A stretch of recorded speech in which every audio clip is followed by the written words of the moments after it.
Good morning students. आज का topic of discussion रहेगा जेनेटिक कोड। ओके, सो अभी तक जो हम लोगों ने देखा, अभी तक क्या क्या देख चुके हैं हम लोग? रेप्लिकेशन। ओके, रेप्लिकेशन कंप्लीट कर चुके हैं। फिर हम कंप्लीट कर चुके हैं ट्रांसक्रिप्शन। ओके, फिर पोस्ट ट्रांसक्रिप्शनल मॉडिफिकेशंस भी कर चुके हैं, जो कि यूकैरियोट्स में देखा जाता है। हमें इंट्रॉन्स का रिमूव करना पड़ता है, क्योंकि जो प्रोकैरियोट्स के जो mRNA होते हैं, मतलब जो नेसेंट mRNA होगा, नेसेंट mRNA मतलब जो ट्रांसक्रिप्शन के बाद बना होगा, राइट। तो वो जो होता है उसमें इंट्रॉन एंड एक्सॉन्स दोनों के दोनों सीक्वेंसेस पाए जाते हैं। तो हमें जो इंट्रॉन्स होते हैं उनको रिमूव करना पड़ता था, राइट। तो इसके बाद हमें क्या चाहिए एक्चुअली? जो भी हमारे पास जेनेटिक इन्फॉर्मेशन है ना, जेनेटिक इन्फॉर्मेशन जो कि हमारे न्यूक्लिक एसिड में पाया जाता है, डीएनए हो या फिर आरएनए हो, जो भी न्यूक्लिक एसिड है उसमें कोई भी जेनेटिक इन्फॉर्मेशन है, तो उस पर्टिकुलर जेनेटिक इन्फॉर्मेशन को हमें क्या करना पड़ेगा? डिकोड करना पड़ेगा, राइट। ये जो जेनेटिक इन्फॉर्मेशन, मान लो ये एक डीएनए है, इसके पास कुछ इन्फॉर्मेशन है कुछ प्रोटीन बनाने का या फिर कोई एंजाइम बनाने का, तो वो क्या करता है? सबसे पहले एक लेस स्टेबल मॉलिक्यूल को जनरेट करता है, जैसे कि इस केस में हम mRNA देखे थे ट्रांसक्रिप्शन करके। उसके बाद इसके पास जो कोड है, जो प्रोटीन ये बनाएगा, वो फाइनली राइबोसोम के पास जाके उस पर्टिकुलर प्रोटीन को सिंथेसिस करता है। मतलब ये इसके पास कुछ कोड्स प्रेजेंट है। ये जो न्यूक्लियोटाइड्स हैं, ये न्यूक्लियोटाइड कुछ कोडेड मैसेज कैरी करते हैं, और उस पर्टिकुलर कोडेड मैसेज को हमें डीकोड करना पड़ता है, और उस डीकोड करने के बाद हमें जो प्रोटीन मॉलिक्यूल चाहिए वो फाइनली मिल जाएगा। तो यहाँ पे देखो कुछ स्टेटमेंट्स लिखे गए हैं, इनको समझने का कोशिश करना। पहला है, देखो, nucleic acid to nucleic acid. Okay, nucleic acid to nucleic acid मतलब आइदर हम रेप्लिकेशन हो सकता है, ये रेप्लिकेशन में डीएनए जो एक न्यूक्लिक एसिड है, डीएनए से डीएनए बन जाएगा। और जो ट्रांसक्रिप्शन होगा, इसमें भी तो न्यूक्लिक एसिड से न्यूक्लिक एसिड ही बनेगा, क्योंकि आरएनए भी तो एक न्यूक्लिक एसिड है ना। तो ये डीएनए से आरएनए बनेगा। लेकिन ये जो दोनों मैकेनिज़्म है, आइदर रेप्लिकेशन हो गया या फिर ट्रांसक्रिप्शन हो गया, ये दोनों मैकेनिज़्म में क्या होता है?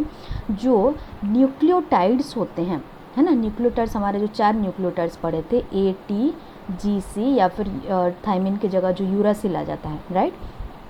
तो ये सारे जो भी हम लोग पढ़े थे न्यूक्लियोटाइड्स, आइदर हम रेप्लिकेशन करें या फिर ट्रांसक्रिप्शन करें, इसमें डीएनए से आरएनए बनेगा, इसमें डीएनए से डीएनए बनेगा। इस केस में क्या होता है?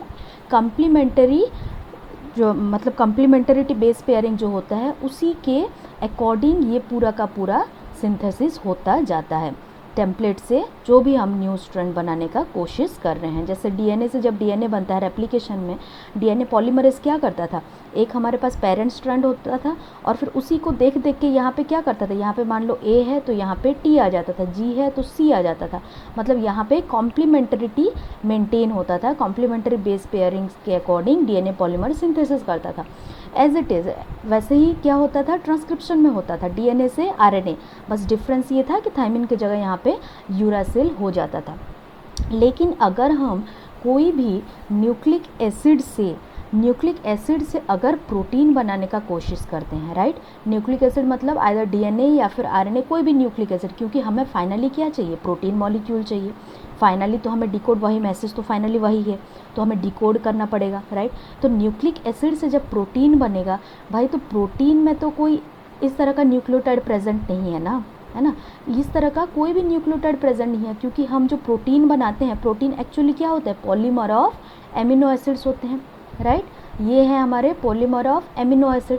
और न्यूक्लिक एसिड्स क्या होते हैं? ये होते हैं हमारे पॉलीमर ऑफ न्यूक्लियोटाइड्स। आइदर वो राइबो न्यूक्लियोटाइड्स हो सकते हैं या फिर डीऑक्सी राइबो न्यूक्लियोटाइड्स हो सकते हैं, राइट। तो इन दोनों में, न्यूक्लियोटाइड में और एमिनो एसिड्स में, इन दोनों में तो कभी भी कॉम्प्लीमेंटरिटी नहीं हो सकता, क्योंकि ये दोनों कम्प्लीटली डिफरेंट मॉलिक्यूल्स हैं, राइट। इसमें कोई कॉम्प्लीमेंटरिटी नहीं मिलेगा।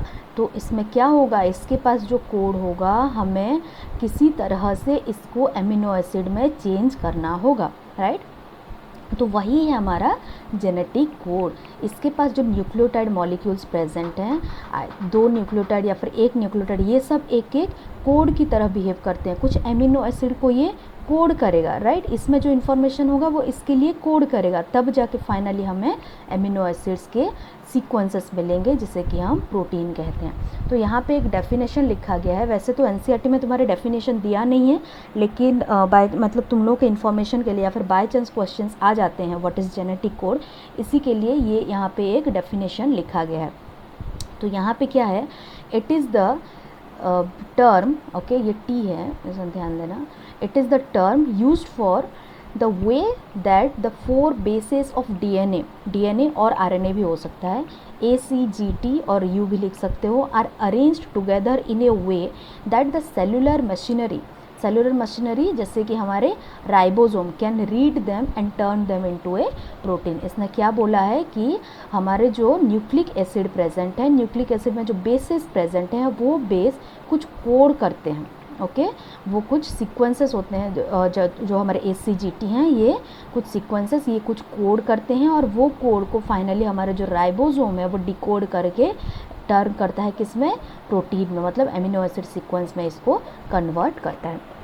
तो सोचने वाली बात ये है कि अगर ये न्यूक्लियोटाइड्स हैं बहुत सारे, मतलब जो हमारा डीएनए मॉलिक्यूल होगा या फिर जो आरएनए मॉलिक्यूल बना होगा वो तो ऐसा नहीं है ना कि उसके पास एक ही बेस होगा और एक ही न्यूक्लियोटाइड होगा, उसके पास बहुत सारे न्यूक्लियोटाइड होंगे क्योंकि वो सारे के सारे पॉलीन्यूक्लियोटाइड चेन्स होते हैं, राइट। तो इतना सारा, मान लो यहाँ पे 100 न्यूक्लियोटाइड्स मॉलिक्यूल प्रेजेंट है, ये एक मैसेंजर आरएनए है, हमें इससे प्रोटीन बनाना है, ओके इससे हमें प्रोटीन बनाना है, इसमें 100 न्यूक्लियोटाइड बेसिस प्रेजेंट है। लेकिन हमें कैसे पता चलेगा कि कितना न्यूक्लियोटाइड मिल के एक कोड बना रहा है कि नहीं, क्योंकि यहाँ पे जो कोड बनेगा, न्यूक्लियोटाइड तो 100 है, इसमें से मान लो हमें जो प्रोटीन बनेगा, प्रोटीन का तो 100 एमिनो एसिड्स हो सकता है या फिर 10 एमिनो एसिड्स हो सकता है, इस तरह से कुछ भी हो सकता है। तो वो कैसे पता चलेगा कि ये जो कोड है कितने न्यूक्लियोटाइड मिल के एक कोड बना रहे हैं। ये भी हो सकता है कि एक न्यूक्लियोटाइड मिल के एक कोड बना रहा हो, तब वो अगर होता तो क्या होता है, इस mRNA में हमने क्या एज्यूम किया है, 100 न्यूक्लियोटाइड, तो 100 न्यूक्लियोटाइड से 100 एमिनो एसिड बनता। ये भी हो सकता था कि दो कोडॉन मिलके, मतलब दो न्यूक्लियोटाइड मिलके एक कोड बनाते, और वो अगर कोड बनाते तो उसके अकॉर्डिंग प्रोटीन बनता, उसके अकॉर्डिंग एमिनो एसिड्स बनता, राइट। तो ये कैसे पता चला कि कितने कोड, मतलब कितने न्यूक्लियोटाइड मिलके एक कोड बनाए हैं, वो उसके लिए बहुत ज़्यादा एक्सपेरिमेंट्स हुआ था, क्योंकि वो हमारे लिए काफ़ी इम्पॉर्टेंट रोल प्ले करता था। क्योंकि हमें ये तो इतना पता था डेफिनेटली कि जो डीएनए मॉलिक्यूल है, डीएनए से ही हम फाइनली प्रोटीन का सिंथेसिस कर रहे हैं। अगर डीएनए में थोड़ा सा भी कुछ गड़बड़ हो गया, इस न्यूक्लियोटाइड में मान लो थोड़ा सा कुछ गड़बड़ हो गया, तो वो प्रोटीन में दिख रहा है। इसका मतलब इसके पास जो कोड है, कुछ कोड इसके पास है जो कि फाइनली डिसिफर होके हमारे प्रोटीन बना रहे हैं। तो तब क्या हुआ, कुछ फिजिसिस्ट थे, कुछ केमिस्ट थे, कुछ बायोलॉजिस्ट थे, कुछ जेनेटिसिस्ट थे, ये सारे के सारे जो काफ़ी सारे साइंटिस्ट इस पे रिसर्च पे लगे हुए थे। उनमें से एक थे जॉर्ज गैमो, और ये जो साइंटिस्ट थे इन्होंने कुछ परमिटेशन कम्बिनेशन करके उन्होंने फाइनली इसको डिटरमाइन किया कि कितने न्यूक्लियोटाइड मिलके एक कोड बनाते हैं। देखो हमारे पास टोटल कितने बेस हैं, हमें पता है हमारे पास टोटल 4 बेसेस प्रेजेंट हैं। जैसे कि mRNA में अगर बात करें तो आइदर एडेनिन, यूरासिल, गुआनिन और साइटोसिन, ये 4 ही बेस प्रेजेंट है, इससे ज़्यादा तो हमारे पास नहीं है। टोटल एमिनो एसिड सेल में कितने पाए जाते हैं, 20 naturally occurring amino acids, okay ये याद रखना है, ये हम ऑलरेडी 11th में पढ़ चुके हैं कि जो टोटल एमिनो एसिड्स होते हैं हमारे सेल में, नेचुरली ऑकरिंग जो होगा वो 20 एमिनो एसिड्स होता है, जो कि मोस्टली यूज़ होता है।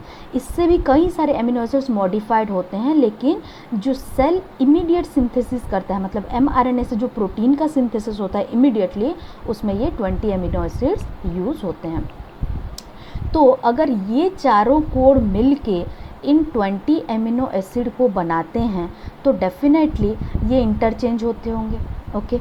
तो अगर मान लेते हैं सबसे पहले ये जो कोड है, और इसको क्या बोलते हैं, कोडॉन बोलते हैं। ये जो कोडॉन है ये मान लो सिंगलेट है, सिंगलेट मतलब एक बेस एक एमिनो एसिड को कोड करता, मतलब जो A है ये एक एमिनो एसिड को कोड करता, U एक एमिनो एसिड को कोड करता, G एक को कोड करता और C एक को कोड करता। अगर ऐसा सिचुएशन होता तो टोटल जो सेल में एमिनो एसिड्स होते वो कितने होते, 4 ही पाए जाते, ओके।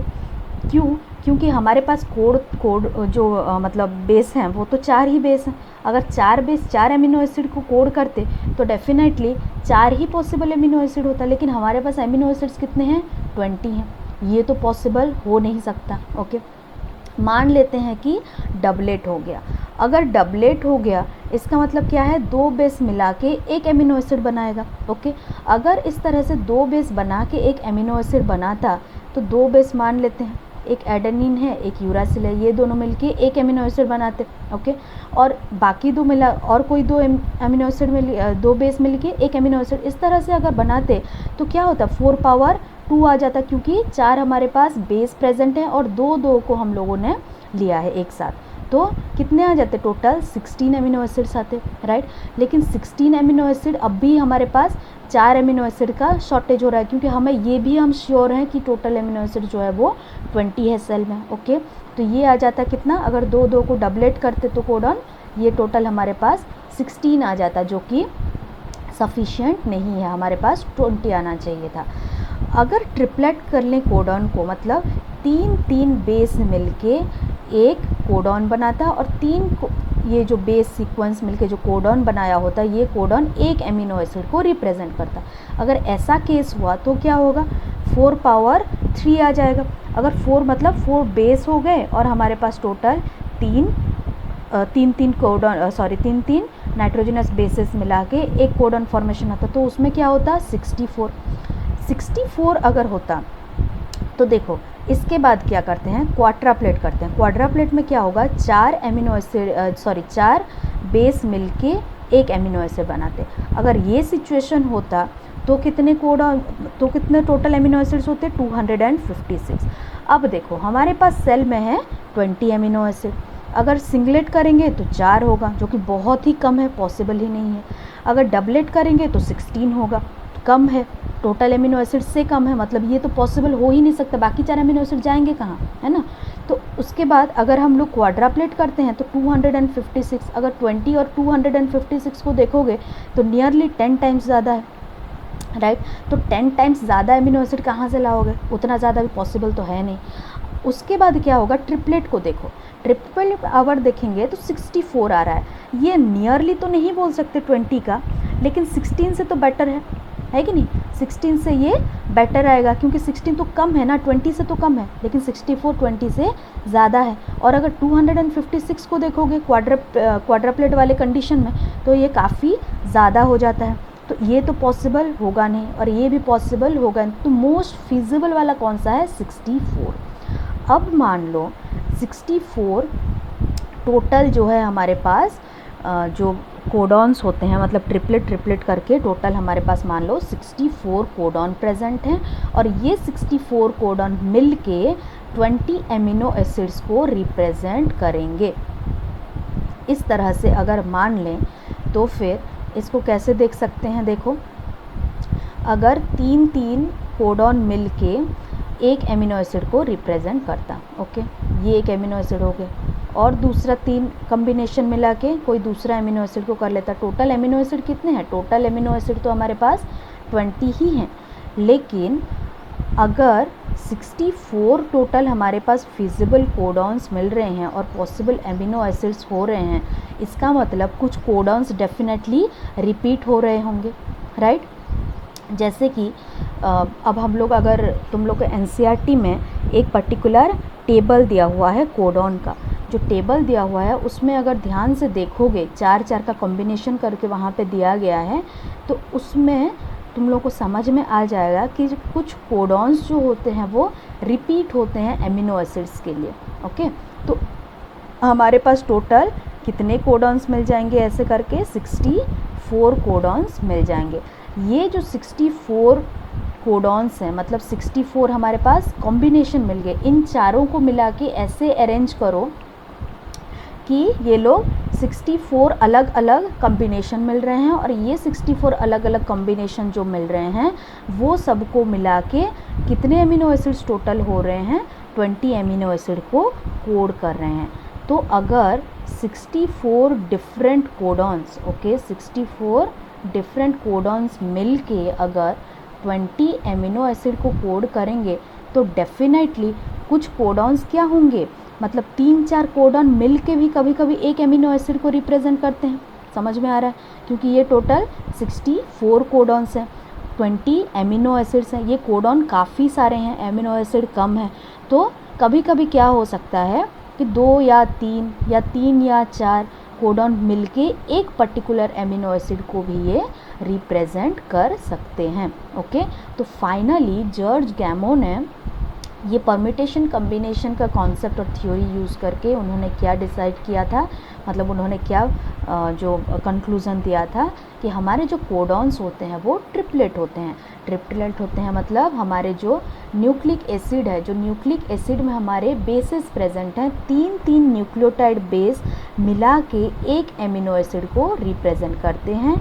और इसी तरह से हमारे पास अगर 3 को एक कोड माना जाए तो इस तरह के 64 डिफरेंट कोड या फिर 64 डिफरेंट कोडॉन्स हमारे पास प्रेजेंट हैं, जो कि 64 डिफरेंट कोडॉन मिल के हमारे 20 एमिनो एसिड्स को कोड करते हैं। इस पे भी कई सारे और एक्सपेरिमेंट हुए, हमें ये मतलब टोटल पूरा प्रूफ करने के लिए और कई साल लग गए थे, और उसमें और 2 साइंटिस्ट का बहुत इम्पोर्टेंट कंट्रीब्यूशन रहा, जो कि हम आगे देखेंगे।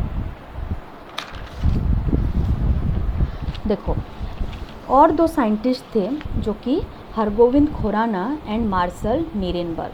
हरगोविंद खुराना जो है वो इंडियन साइंटिस्ट हैं।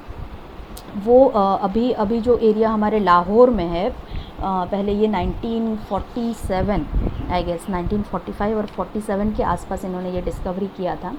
और तब 1943-45 के आसपास इन्होंने किया था ये डिस्कवरी। और तब हमारा जो पंजाब था, पंजाब का जो एक पार्ट था वो इंडिया में ही था। ओके, वो तो सारा मिला के था, तो तब की बात है, तो इसीलिए इनको इंडियन साइंटिस्ट ही माना जाता है। इनका जो बर्थ प्लेस है अभी वो लाहौर में है। ओके, और दूसरे साइंटिस्ट थे मार्शल नीरेनबर्ग। इन दोनों का इस कोडॉन में, मतलब ये कोडॉन हो गया, मतलब कौन सा एमिनो एसिड कौन सा कोड को रिप्रेजेंट कर रहा है और कौन सा कोड कौन से एमिनो एसिड को रिप्रेजेंट कर रहा है, उसके लिए इन दोनों का कंट्रीब्यूशन बहुत इम्पोर्टेंट था।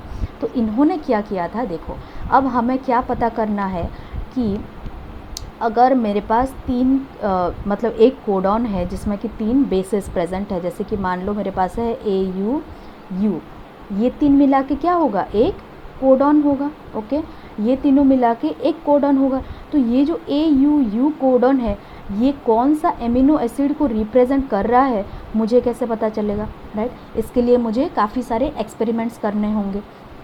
तो इसके लिए इन्होंने क्या किया, हरगोविंद खुराना ने, इन्होंने cell free synthesis of nucleotide किया।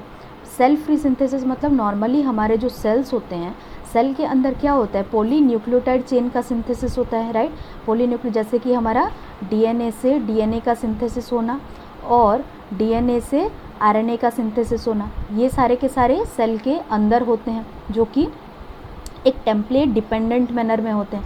जैसे कि अगर ये DNA है, इसके पास दूसरा अगर DNA बन गया तो इसको देख देख के ये बना देगा टेम्पलेट डिपेंडेंट मैनर। लेकिन इन्होंने क्या किया, अपने मर्जी से सेल फ्री सिस्टम में, सेल फ्री मतलब सेल से बाहर, इन विट्रो कंडीशन में टेस्ट ट्यूब के अंदर इन्होंने क्या किया, एक पॉली न्यूक्लियोटाइड चेन का सिंथेसिस किया, जिसके कि सीक्वेंसेस हमें नोन होंगे। जो राइबो न्यूक्लियोटाइड का सिंथेसिस किया उन्होंने, वो कैसा था, वो आइदर होमोपोलीमर था या फिर कोपोलीमर था। होमोपोलीमर का मतलब क्या होगा, यहाँ पे कोई एक पर्टिकुलर न्यूक्लियोटाइड जो होगा वो प्रेजेंट होगा, मान लो ए इस तरह का।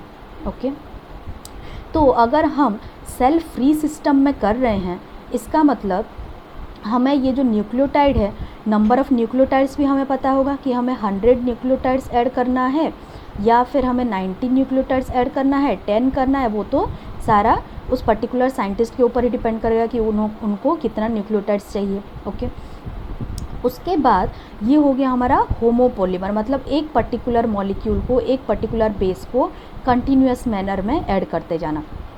एक और क्या किया था उन्होंने, कोपोलीमर। कोपोलीमर क्या होता है, 2 न्यूक्लियोटाइड को मिला के, 2 बेस को मिला के पॉलीमर का बनाना, जैसे कि AU, फिर से A आ जाएगा, फिर से U आ जाएगा। ओके, इस तरह से होमोपोलीमर और कोपोलीमर का उन्होंने सिंथेसिस किया।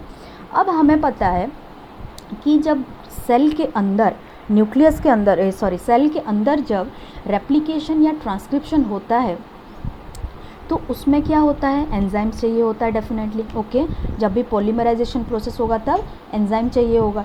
तो इस केस में भी हमें यहाँ पे भी क्या करना है, पॉलीमराइजेशन ही तो करेंगे। इसमें क्या किया जाता है, देखना ध्यान से, ये जो टेस्ट ट्यूब है इसके अंदर कई सारे राइबोन्यूक्लियोटाइड जो बेसेस होते हैं उनको इसमें ऐड कर दिया जाएगा, और एक ऐसा एंजाइम हमें इसमें ऐड करना होगा जो कि टेम्पलेट इंडिपेंडेंट मैनर में इसको क्या करे, पॉलीन्यूक्लियोटाइड चेन का सिंथेसिस कर दे।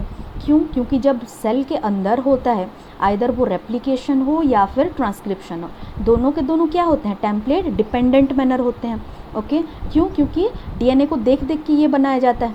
ओके, आइदर डीएनए बन रहा हो या फिर आरएनए बन रहा हो, दोनों के केस में टेम्पलेट को देख के बनाया जाता है। लेकिन इस केस में टेस्ट ट्यूब में जब किया जाता है इन विट्रो सिंथेसिस, तब क्या करना पड़ता है, हम सिर्फ राइबोन्यूक्लियोटाइड्स को यहाँ पे ऐड कर देते हैं और एंजाइम को ऐड कर देते हैं, कोई टेम्पलेट स्ट्रैंड यहाँ पे नहीं है। तो ये जो हमारा एंजाइम है वो पर्टिकुलर एंजाइम क्या कर रहा होगा, यहाँ पे जितने भी न्यूक्लियोटाइड्स होंगे उन न्यूक्लियोटाइड्स को वो इस तरह से सिंथेसिस कर रहा होगा, इनका पॉलीमराइजेशन कर रहा होगा। तो यहाँ पे सेल के अंदर जो एंजाइम होगा और टेस्ट ट्यूब के अंदर जो एंजाइम होगा, उन दोनों का प्रॉपर्टी डेफिनेटली डिफरेंट है, क्योंकि ये आएगा टेम्पलेट डिपेंडेंट और ये टेस्ट ट्यूब वाला टेम्पलेट इंडिपेंडेंट है। तो ये जो हरगोविंद खुराना और मार्सेल नीरेनबर्ग, इनका जो भी कंट्रीब्यूशन रहा, ये तब पॉसिबल हुआ जब एक पर्टिकुलर एंजाइम, जिसे कि सेवेरो-ओकोआ एंजाइम कहते हैं, ये एक साइंटिस्ट के नाम पर बेस्ड है, और ये एक्चुअली पॉलीन्यूक्लियोटाइड फॉस्फोराइलेज है। नाम से क्या पता चल रहा है, पॉलीन्यूक्लियोटाइड, न्यूक्लियोटाइड का पॉलीमराइजेशन कर रहा होगा फॉस्फोराइलेज, उन दोनों में फॉस्फोएनहाइड्रेट बॉन्ड का फॉर्मेशन कर रहा होगा। ओके, तो ये जो एंजाइम था, इसका जब डिस्कवरी हुआ उसके बाद ही ये जो एक्सपेरिमेंट है ये पॉसिबल हुआ। अब ये एंजाइम क्या करता है, टेम्पलेट इंडिपेंडेंट मैनर में पॉलीमराइजेशन प्रोसेस करने लगेगा। ओके, अब इसमें ये जो एंजाइम यूज़ हुआ था, ये एंजाइम एक्चुअली क्या है, यही सेवेरो-ओकोआ एंजाइम और पॉलीन्यूक्लियोटाइड फॉस्फोराइलेज एंजाइम है। इसको यूज़ करके होमोपॉलीमर या कोपॉलीमर का फॉर्मेशन हुआ। अब मान लो पहला होमोपॉलीमर जो था वो हमने दिया था 90 राइबोन्यूक्लियोटाइड्स का। ओके, 90 राइबोन्यूक्लियोटाइड्स का अगर हमने पहले लिया था तो इसमें क्या देखने को मिला कि इसमें से टोटल कितने एमिनो एसिड्स बने फाइनली, क्योंकि ये सिंथेसिस के बाद, ये जब सिंथेसिस हो जाएगा तो ये एक्चुअली किसका सिंथेसिस हो गया, आरएनए का सिंथेसिस हो गया। और इस सेल के अंदर हमने और क्या डाल के रखा है, कुछ राइबोसोम, तो राइबोसोम में इसको मिला के क्या हो जाएगा, एमिनो एसिड का सिंथेसिस हो जाएगा। तो अगर हमने 90 राइबोन्यूक्लियोटाइड्स लिया तो उसमें से कितने हमें एमिनो एसिड्स मिले, 30 एमिनो एसिड्स मिले। ओके, ये जो 30 एमिनो एसिड्स मिले, यहाँ पे हमने सबसे पहले क्या लिया था, होमोपॉलीमर लिया था। ओके, मान लो यू, इसका मतलब यू का होमोपॉलीमर हमने लिया 90, तो इसमें से हमें 30 एमिनो एसिड्स जो मिला, 30 एक्चुअली कौन सा एमिनो एसिड्स मिल गया था, फिनाइल अलानिन। ओके, ये इम्पॉर्टेंट है, एनसीईआरटी में भी दिया हुआ है, तो इसको याद कर लेना कि या सबसे पहला मतलब यू जो होता है ये फिनाइल अलानिन को कोड करता है। तो 90 न्यूक्लियोटाइड से अगर 30 एमिनो एसिड्स का फॉर्मेशन हुआ तो टोटल कितने कितने पेयरिंग हुए हैं, 3 न्यूक्लियोटाइड पेयर हुए होंगे डेफिनेटली, राइट। तो इससे क्या पता चला कि जो 3 न्यूक्लियोटाइड्स हैं ये पेयर हुए हैं, और सारे के सारे जो जितने एमिनो एसिड, 30 एमिनो एसिड्स बने, ये सारे के सारे ही फिनाइल अलानिन को कोड कर रहे थे। इसका मतलब यू जो है वो किसको कोड करता है, फिनाइल अलानिन को कोड करता है, ये उन्होंने प्रूफ किया। उसी तरह से अगर हम दूसरा कोई होमोपॉलीमर बनाएं, जैसे ए के जगह अगर यू के जगह अगर तुम ए को यहाँ पे डालेंगे, ओके, अगर ए को इस तरह से देंगे तो इसमें से भी क्या होगा, ये होमोपॉलीमर है और 3 को मिला के क्या हो रहा होगा, वो एमिनो एसिड्स का फॉर्म कर रहा होगा। तो इसमें भी एक ही पर्टिकुलर सिंगल एमिनो एसिड्स का फॉर्मेशन होगा, वो भी 30 एमिनो एसिड्स का फॉर्मेशन होगा, राइट। तो इस तरह से हमें टोटल जो 64 कोडॉन्स हैं हमारे पास, वो 64 कोडॉन को रिपीटेडली इस तरह से एक्सपेरिमेंटेड किया गया, और उसमें से कौन सा कोडॉन कौन से एमिनो एसिड्स को कोड करता है वो इस पे बताया गया। तो ये जो 64 कोडॉन है, यहाँ पे ये भी देखा गया कि कुछ कोडॉन्स क्या होते हैं, कुछ मतलब जैसे कि 2-3 कोडॉन मिला के एक एमिनो एसिड्स को भी कोड कर सकते हैं, राइट। उसके बाद क्या हुआ, कुछ इससे प्रॉपर्टीज़ निकले जेनेटिक कोड के, कुछ फीचर्स, कुछ प्रॉपर्टीज़ जेनेटिक कोड के आए, वो अब देखते हैं। सबसे पहला है जो कि हम लोगों ने ऑलरेडी डिस्कस कर लिया है कि कोडॉन्स जो होते हैं वो ट्रिपलेट होते हैं, ओके। जो ट्रिपलेट कोडॉन का मतलब क्या हुआ कि 3 न्यूक्लियोटाइड मिलके एक कोडॉन बनाना, ओके। ये हम लोग ऑलरेडी देख चुके हैं, 3 न्यूक्लियोटाइड मिलके एक कोडॉन का बनाना, इसको क्या बोला जाता है, ट्रिपलेट। Codon is triplet. और यहाँ पे हमने और क्या देखा था कि टोटल 64 कोडॉन्स मिल रहे थे। तो ये जो 64 कोडॉन मिले, इसमें से क्या हुआ था कि जो 61 कोडॉन थे, ओके, ये 61 कोडॉन क्या करते थे, एमिनो एसिड्स को कोड करते थे। और बाकी जो 3 कोडॉन बच गए ना, ये कोडॉन जब भी अपीयर हो जाते हैं यहाँ पे mRNA में, तब क्या होता है, ये स्टॉप कोडॉन की तरह बिहेव करते हैं। स्टॉप कोडॉन मतलब अगर वो पर्टिकुलर कोडॉन आ गया, 3 कोडॉन, तो उसके बाद और कोई भी एमिनो एसिड्स का सिंथेसिस नहीं हो पाएगा, ओके। ये बहुत इंपॉर्टेंट है, इनको हमें याद रखना है। तो सबसे पहला सेलाइन फीचर ये रहा कि हमारे पास कोडॉन जो होंगे वो ट्रिपलेट कोडॉन होते हैं, और 61 कोडॉन जो होते हैं वो सारे के सारे हमारे प्रोटीन को, जो एमिनो एसिड्स हैं, एमिनो एसिड्स को रिप्रेजेंट करेंगे, और बाकी 3 कोडॉन जो होंगे वो किसी भी एमिनो एसिड को रिप्रेजेंट नहीं कर रहे होंगे, ओके। उसके बाद सेकंड फीचर क्या है इनका कि कुछ एमिनो एसिड्स जो होते हैं वो मोर देन 1 कोडॉन से कोड होते हैं। डेफिनेटली हमारे पास टोटल कितने एमिनो एसिड्स हैं, 20 एमिनो एसिड्स हैं, और हमारे पास टोटल कोडॉन कितने होंगे, टोटल कोडॉन है हमारे पास 64। तो कोडॉन तो काफ़ी सारे हैं एज़ कम्पेयर टू ये एमिनो एसिड्स। तो डेफिनेटली मोर देन 1 कोडॉन जो होंगे वो एक एमिनो एसिड्स को रिप्रेजेंट कर रहे होंगे। जैसे कि अभी हमने क्या पढ़ा था, कौन सा एक एमिनो एसिड के बारे में पढ़ा था, फिनाइल एलेनिन के बारे में, राइट। तो ये जो फिनाइल एलेनिन होता है, इसका जो कोड है क्या है, यू है, अभी एक डिस्कवरी हुआ था, राइट। तो इसी तरह से कोई और एमिनो एसिड, मान लो ग्लाइसिन है या फिर सेरीन एमिनो एसिड है, इसके लिए कोई 2 कोड भी हो सकता है, ओके, या 3 कोड भी हो सकता है। ये सारे के सारे हायर क्लासेस में हैं, लेकिन समझाने के लिए बस एक एग्जांपल लिया गया है यहाँ पे। तो इसके लिए परेशान नहीं होना है कि कौन सा एमिनो एसिड के लिए कौन कौन से कोड इसमें आएंगे। एनसीईआरटी में एक टेबल के फॉर्म में दिया गया है वो सारे कोड, बस एक बार देख लेना है, उसको याद भी नहीं करना है, कोई नहीं पूछने वाला है उसको, ओके।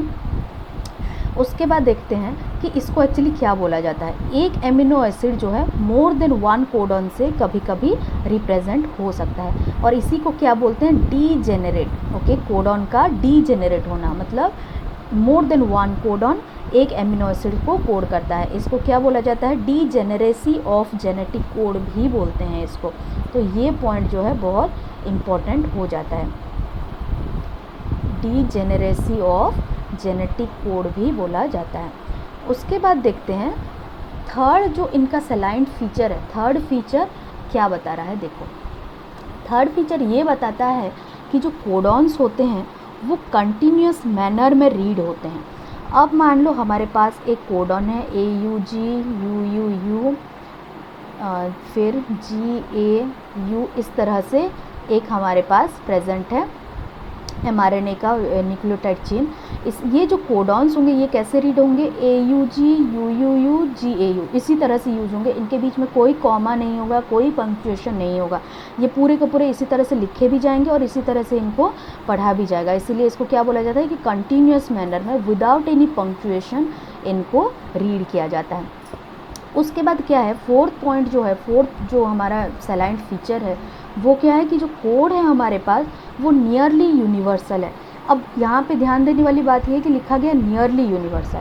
नियरली यूनिवर्सल मतलब, यूनिवर्सल का मतलब तो पता है, अगर एक कोडॉन होगा तो वो अगर एक एमिनो एसिड को रिप्रेजेंट कर रहा है तो वो हर एक सेल में और हर एक जो न्यूक्लियोटाइड होगा हमारे पास, जो कोडॉन होगा वो हर एक सेल में, जैसे बैक्टीरिया से पैथोजन हो गया, पैथोजन से वायरस, वायरस से अगर हम लोग बात करें यूकैरियोट्स, किसी में भी वो सारे के सारे सेम होना चाहिए, लेकिन नियरली यूनिवर्सल दिया गया है। मतलब कुछ कोडॉन्स जो होते हैं वो यूनिवर्सल नहीं होते। बैक्टीरिया से मतलब कुछ प्रोकैरियोट्स में या फिर कुछ प्रोटोजोअन्स में वो वेरी करने लगते हैं। जैसे कि एक एग्जांपल यहाँ पे दिया गया है कि अगर बैक्टीरिया से ह्यूमन तक देखें तो यू जो कोडॉन है वो फिनाइल एलेनिन को शो करता है। जो हमारा न्यूक्लिक एसिड मतलब जो न्यूक्लियस के अंदर जो जेनेटिक मटेरियल प्रेजेंट होगा, हमारा मेन जेनेटिक मटेरियल, उसमें अगर देखा जाए तो ये फिनाइल एलेनिन को कोड करेगा। लेकिन अगर यूकैरियोट्स के माइटोकॉन्ड्रिया में देखा जाए, ओके, हम जानते हैं कि यूकैरियोट्स के जो माइटोकॉन्ड्रिया है उसके पास भी एक semi circular DNA molecule present होता है और उसके वजह से वो भी क्या करेगा, अपना कुछ प्रोटीन का सिंथेसिस कर रहा होगा, राइट। तो अगर माइटोकॉन्ड्रिया में देखें तो माइटोकॉन्ड्रिया और कुछ प्रोटोजोअन्स क्या होते हैं, प्रोटिस्ट का एक ग्रुप होता है, राइट। तो इन दोनों में जो यू कोडॉन है ये फिनाइल अलानिन को रिप्रेजेंट नहीं करता, ये किसी और एमिनो एसिड को रिप्रेजेंट करता है, ओके। और फिफ्थ वाला पॉइंट क्या है, जो AUG है ये एक कोडॉन है AUG, इसका डुअल फंक्शन होता है, मतलब ये दो फंक्शन कर सकता है। वो दो फंक्शन क्या है देखते हैं। सबसे पहली बात ये है कि ये कोडॉन है तो डेफिनेटली एक एमिनो एसिड को कोड कर रहा होगा, है ना। तो ये जो एमिनो एसिड है वो कौन सा होगा, मिथियोनिन होगा। मिथियोनिन एक एमिनो एसिड का नाम है, इसको याद रखना है। ये मिथियोनिन को कोड कर रहा होगा, उसको और कैसे लिखते हैं, MET, मेट, ओके। इस तरह से भी इसको रिप्रेजेंट किया जाता है, इसका रिप्रेजेंटेशन है। और एक फंक्शन क्या है AUG का कि ये इनिशिएटर कोडॉन है। भाई इनिशिएटर कोडॉन का मतलब क्या है, अब हम जानते हैं कि mRNA जो बना हुआ होगा वो किसके पास जाता है, राइबोसोम के पास जाता है, राइट। तो ये जब राइबोसोम के पास जाएगा, राइबोसोम फाइनली इससे डिकोड करेगा इन्फॉर्मेशन। तो यहाँ पे कोई भी कोड प्रेजेंट हो, मान लो AUG, इस तरह से मान लो एक कोडॉन प्रेजेंट है, मतलब इस तरह से एक सीक्वेंस प्रेजेंट है इसके पास। इसमें एक और कर लेते हैं, आसान होगा, ओके, GUA, इस तरह से एक सीक्वेंस प्रेजेंट है। तो ये जब mRNA जब राइबोसोम के पास जाएगा तो राइबोसोम क्या करेगा, इसको रीड करना स्टार्ट करेगा। तो रीड कैसे करता है, 3 के फॉर्म में रीड करता है ये, राइट, 3 कोडॉन के फॉर्म में। तो ये सबसे पहले 3 कौन सा आएगा, GUA, ये सबसे पहले आया, उसके बाद क्या आया, UUG आया, उसके बाद क्या आया, AUG आया। तो इनिशिएटर कोडॉन का मतलब क्या है, जब तक ये AUG नहीं आ जाता तब तक एमिनो एसिड का सिंथेसिस स्टार्ट नहीं होगा, समझ में आया। तो ये सबसे पहले जब हमारा राइबोसोम GUA और UUG को रीड करेगा, ये दोनों पहले तो कोई प्रोटीन नहीं लाएंगे जब तक, कोई एमिनो एसिड नहीं लाएंगे जब तक AUG नहीं आ जाता। और AUG जैसे ही आएगा, सबसे पहला ये हमारा जो एमिनो एसिड है कौन सा आएगा, मिथियोनिन आ जाएगा। मिथियोनिन के बाद इसके बाद यहाँ पे कोई भी कोडॉन डाल दो, इसके बाद यहाँ पे अगर GUA भी हुआ ना तो ये भी किसी ना किसी को कोड कर रहा होगा, समझ में आया। लेकिन ये GUA अगर AUG से पहले आ जाएगा तो वो कोड नहीं करेगा। तो ये है AUG का डुअल फंक्शन। इससे कई बार बोर्ड में क्वेश्चन भी आया है कि what is the dual function और dual role of AUG codon, तो इसको काफ़ी अच्छे से मेमोराइज कर लेना। उसके बाद क्या हमने क्या देखा था कि हमारे पास टोटल है 64 कोडॉन। 64 कोडॉन में से 61 कोडॉन जो होते हैं वो किसी ना किसी एमिनो एसिड को रिप्रेजेंट करते हैं 20 एमिनो एसिड में से, और बाकी 3 कोडॉन जो होते हैं वो किसी को भी यूज़ नहीं करते, राइट, किसी एमिनो एसिड को वो रिप्रेजेंट नहीं करते। तो वो 3 कोडॉन कौन कौन से हैं, इसको भी याद करना है। UAA, UAG और UGA, ये तीनों कोडॉन अगर आ गए तो ये किसी भी एमिनो एसिड को रिप्रेजेंट नहीं करते हैं। जैसे कि यहाँ से क्या हुआ, AUG से स्टार्ट हो गया एमिनो एसिड्स का आना, मिथियोनिन आ गया, अब मान लो कोई दूसरा एमिनो एसिड आया और कोई दूसरा और कोई दूसरा, और ये जो लास्ट में एक कोडॉन है ये मान लो UGA है, ओके, UGA है या फिर UAA है या फिर UAG है। इन तीनों में से अगर कोई भी कोडॉन यहाँ पे आ गया तो वहाँ पे आते आते राइबोसोम क्या करेगा, राइबोसोम अभी कोई भी एमिनो एसिड इसमें लेकर नहीं, मतलब इसमें कोई एमिनो एसिड अब नहीं आ सकता, तब क्या होगा, यहाँ पे प्रोटीन का सिंथेसिस स्टॉप हो जाएगा, ओके। तो ये था कुछ सेलाइन फीचर ऑफ हमारा जो है जेनेटिक कोड। ये बोर्ड के अकॉर्डिंग ये काफ़ी इंपॉर्टेंट है, एंट्रेंसेस में भी कई बार इससे क्वेश्चंस आया हुआ है, तो ये सबको अच्छे से समझ लेना। लास्ट में एक पॉइंट दिया है NCERT में, म्यूटेशन एंड जेनेटिक कोड का। ये हम लोग ऑलरेडी डिस्कशन कर चुके थे क्लास में, बट स्टिल अगर फिर से मैं यहाँ पे रिकैप कर दूँगी। यहाँ पे देखो हमने क्या देखा कि कोडॉन ट्रिपलेट होते हैं। तो यहाँ पे एक सेंटेंस लिखा गया है कि Ram has red cap. Okay, ये तीन लेटर हैं, RAM, HAS, RED और CAP। ओके, तो ये चारों जो हैं, मैं मान सकती हूँ कि ये अगर कोडॉन है तो ये एक डेफिनेटली एक एमिनो एसिड को रिप्रेजेंट कर रहा होगा यहाँ पे, राइट। तो अभी मान लेते हैं कि ये जो R है, R से पहले मान लो एक म्यूटेशन हो गया, और यहाँ पे अगर एक म्यूटेशन हुआ तो एक सिंगल लेटर का म्यूटेशन हुआ, मान लेते हैं B आ गया। ओके, अगर ये B आ जाएगा तो क्या होगा, क्या ये राम कोडॉन में कोई चेंज आएगा? बिल्कुल नहीं आएगा, क्योंकि इसमें थोड़ी कोई चेंज हो रहा है। ये 3 कोडॉन एक पर्टिकुलर जिस एमिनो एसिड को ये रिप्रेजेंट कर रहे थे उसी को रिप्रेजेंट करेंगे। उसके बाद क्या आएगा, HAS, ये भी 3 है, एक कोडॉन हो जाएगा, और ये कोडॉन भी जिस पर्टिकुलर एमिनो एसिड को रिप्रेजेंट कर रहे थे उसी को रिप्रेजेंट करेंगे। लेकिन उसके बाद चेंज होना स्टार्ट होगा, यहाँ पे क्या हो जाएगा, BRE, राइट। यहाँ पे एक कोडॉन हो जाएगा BRE, जो कि दूसरा मतलब कोई एमिनो एसिड को रिप्रेजेंट करने लग जाएगा। इससे पहले कौन सा आता था, RED आ जाता था, और RED अब तो है नहीं, म्यूटेशन हो चुका है, यहाँ पे दूसरा एक बेस आ चुका है, राइट। तो यहाँ पे क्या हो जाएगा, एक दूसरा एमिनो एसिड आ जाएगा। उसके बाद कौन सा बनेगा, देखो DCA बन जाएगा, राइट। तो ये DCA ये भी तो दूसरा एमिनो एसिड को बनाने लग जाएगा, है कि नहीं।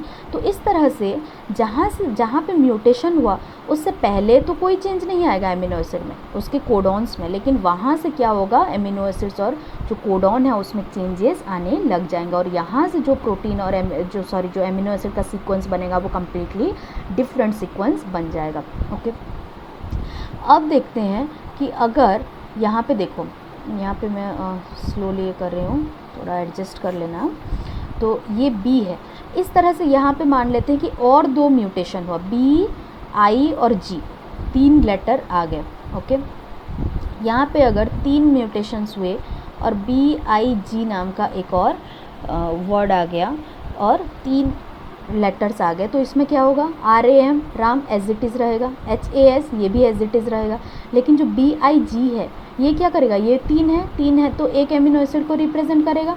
उसके बाद फिर से RED है, मतलब पहले वाला जो था कोड वही आ गया फिर से, राइट। उसके बाद CAP ये भी पहले वाला आ गया। लेकिन यहाँ पे जो BIG है ये तो न्यू एमिनो एसिड आ गया ना, है कि नहीं। तो ये जो पहले वाला जो रियल एमिनो एसिड्स हुआ करते थे, जो एक्चुअल एमिनो एसिड्स होना था वो दोनों एक्चुअल हैं, इसके पीछे भी एक्चुअल एमिनो एसिड जो होना था वही है। लेकिन यहाँ पे BIG आने की वजह से यहाँ पे जो एमिनो एसिड्स आ गया ये डिफरेंट आ गया है।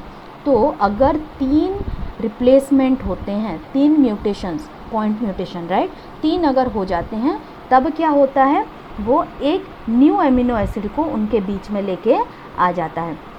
अगर एक कोई न्यूक्लियोटाइड बेस का अगर कोई एक बेस इसके बीच में आ जाता है तो क्या हो जाता है, जेनेटिक कोड का फ्रेम पूरा चेंज हो जाता है। मतलब 3 हुआ करते थे पहले, सबसे पहले हमने क्या देखा था, अगर B आ जाता है तो BRE आ जाता था।